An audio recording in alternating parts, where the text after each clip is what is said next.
But I've discovered who he is. He is my own imagination. So I turn to my own imagination, and I want to know, what did you imagine yourself to be today? Broke? Unemployed? Let out? What did you do this day in the potter's house? For the potter is your own wonderful human imagination. Now this day, what was the concept you held of yourself? It's entirely up to me, for there's no one to whom I can turn. I have to turn to myself, for that is the potter. And that is the only Jehovah. That's the only Lord, the only Jesus. So when asked, what do you think of Jesus? Blake replied, he is the only God. But so am I, and so are you. Jesus is God awake. He is the Jeremiah when he sleeps. That is Jehovah who will arise. He does rise. And when he rises, it is God awake. So I will go down. If I know the story, I will still go down while I still sleep. I am not fully aware of the fact I am the being spoken of. But I will test it. I'll try it. I'll go to the potter's house. And the potter is my own imagination. Now this day, what did I imagine? Was it spoiled in my hand? Or was it something that I thought lovely and I want to preserve it and make it a real state in my world? Or could I change it somewhat and make it better? Well, if I could make it better, well then make it better. Because there's no one to whom I can turn. I must go to my own heart, on my own bed, and then when I do what I'm called upon to do, be silent. Have complete trust in that which I've done. If I have complete trust in it, it must come to pass because there is no other creator. There's no creator in the world but your own wonderful human imagination. And that is the immortal you. It cannot cease to be when this little garment that you're now wearing for creative purposes is taken off. And you do it. You take it off on time. No matter how the end comes, you take it off on time. Because we're all partakers of the one divine nature. We are all coexistent with God. And God and man are inseparable. They're one. So I cannot turn to another. Although in my blindness, I burn incense to a false god. I am called upon to be perfectly still and know that I am God. As we are told in the 46th Psalm, the 10th verse, be still and know I am God. I kill, I make alive. I wound, I heal. I do all these things, and there is none that can deliver out of my hands. Your 32nd chapter of Deuteronomy, your 39th verse. There is no one doing anything but God. And God and man are one, but the man of whom I speak is your own wonderful human imagination.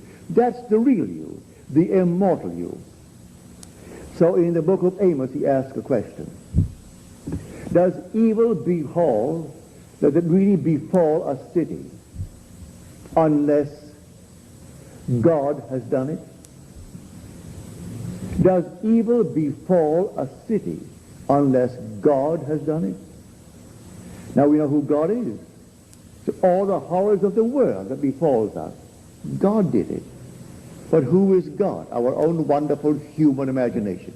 Yes, even the earthquakes, the volcanoes, every horror of the world, and every lovely thing of the world, our own wonderful human imagination did it, because that is one with the Lord, Jehovah.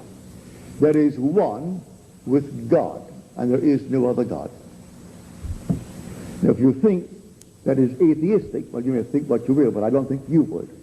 But the world, not yet brought into this concept, would think it so. Yet I am telling you, before we began the fall, We didn't fall because of some mistake we made. This was a deliberate descent in consciousness to this level for a purpose, to prove our own creative power, that we could actually come down into this world and face death, what seems to be eternal death, and conquer it. Not pretend we are dying, but actually die and see them all die around us and still conquer it. But before we came down, we set up a plan. We prepared a way for ourselves to return. And that way is described in Scripture. And I've told it night after night after night. For no one can really see you, the real being that you are. They see the mask that you wear, but not the being that you are. Not through mortal eyes can they see it. Such glory is completely hidden from mortal eyes. But you will know it when you see the sun.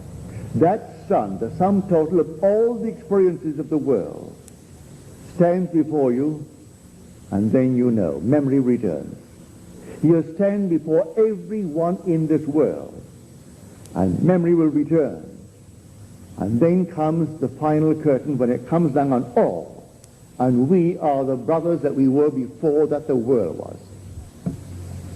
Everyone glorified, everyone returned to the glory that he deliberately, consciously gave up to assume the limitation of these garments that we are wearing now.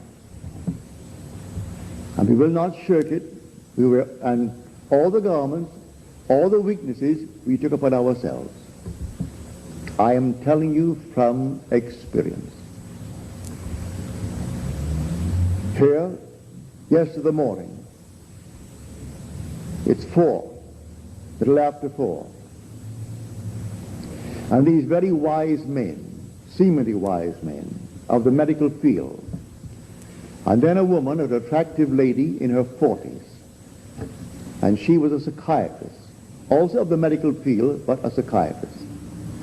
And I was brought into the picture of the three, and they were giving me all this nonsense. And I said, I know exactly your intention, but to me it's all stupid, it's all nonsense. Then came into my mind that which I knew I wrote unnumbered years ago, before that the world was. It's recorded in Scripture. But memory returns. They were so wise, these grand adults. I said, except you become as a child, you cannot enter the kingdom of heaven. And they looked startled. I said, I know. I'm intelligent enough to know what you're telling me. I understand every word you are telling me, but I do not accept it. Now, a little child may not understand what I am telling the child, but the child trusts me. It has confidence in me, and will say, I believe. Unless you, with all of your so-called wisdom of this world, the outside conscious world, can drop it and believe the story that I will tell you. For if I told you what I have experienced, you in your present conscious state could not accept it. You have to turn and become as a child to really accept it. If I told you of a different kind of a birth than that which you know, and the only thing you know, and you give me all this, I didn't use the word baloney, but that's what I meant, all this nonsense. And she came to me and placed her face against mine. I said, I know exactly what your intentions are. That's your therapy? May I tell you, it's stupid. I have got a thing wrong with me, and secondly, your therapy is nonsense, sheer nonsense. But if you'll only listen for one moment, I will tell you what your reasoning mind cannot accept.